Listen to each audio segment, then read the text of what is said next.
Hi all. டே 2. இன்றைக்கி ஒரு உண்மையிலேயே நடந்த சம்பவத்தை பற்றி பார்க்கலாம். 1995 பஞ்சாபில் ஜஷ்வந்த் சிங் கல்ரான்னு ஒரு மனித உரிமை ஆர்வலர் இருந்தார். அந்த நேரத்தில் பஞ்சாபில் நிறைய பேர் காணாமல் போயிட்டு இருந்தாங்க. அது மட்டும் இல்லாமல் அடையாளம் தெரியாத உடல்கள் எரிக்கப்பட்டதாகவும் சில தகவல்கள் வந்துட்டு இருந்துச்சு. அதனால் ஜஷ்வந்த் சிங் இதை பற்றி ஆராய ஆரம்பித்தார். நிறைய ஆதாரங்களையும் சேகரித்து இந்த விஷயத்தை உலகத்துக்கு தெரியப்படுத்த முயற்சி பண்ணிகிட்டு இருந்தார். ஆனால் 1995 செப்டம்பர் 6 அவர் வீட்டுக்கு வெளியே காரை கழுவிட்டு இருந்தப்போ திடீர்னு சில பேர் வந்து அவரை அழைச்சிட்டு போயிருக்காங்க. அதுக்கப்புறம் அவர் திரும்பவே வரலை. அவரோட குடும்பத்தினர் பல வருஷமாக அவருக்கு என்ன ஆச்சுன்னு தேடிட்டு இருந்தாங்க. இந்த கேஸ் நீதிமன்றம் வரைக்கும் போச்சு.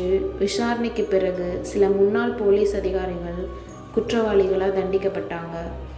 ஆனால் இத்தனை வருஷம் ஆன பிறகும் ஜஷ்வந்த் சிங் உடல் மட்டும் இன்னும் கண்டுபிடிக்கப்படலை. யோசிச்சு பாருங்கள், ஒருத்தர் தன்னோட வீட்டுக்கு வெளியே கார் கழுவிட்டு இருந்தப்போ காணாமல் போகிறாரு. அதுக்கப்புறம் பல வருஷம் விசாரணை நடக்குது, சில பேர் தண்டிக்கப்படுறாங்க.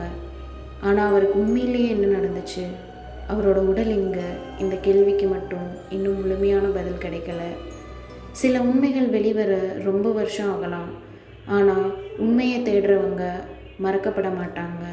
இந்த சம்பவத்தை பற்றி உங்களுக்கு ஏற்கனவே தெரியுமா? அப்படி உங்களுக்கு தெரிஞ்சிருந்தால் கமெண்ட் பண்ணுங்கள். நாளைக்கு இன்னொரு உண்மை சம்பவத்துடன் பார்க்கலாம். பாய்.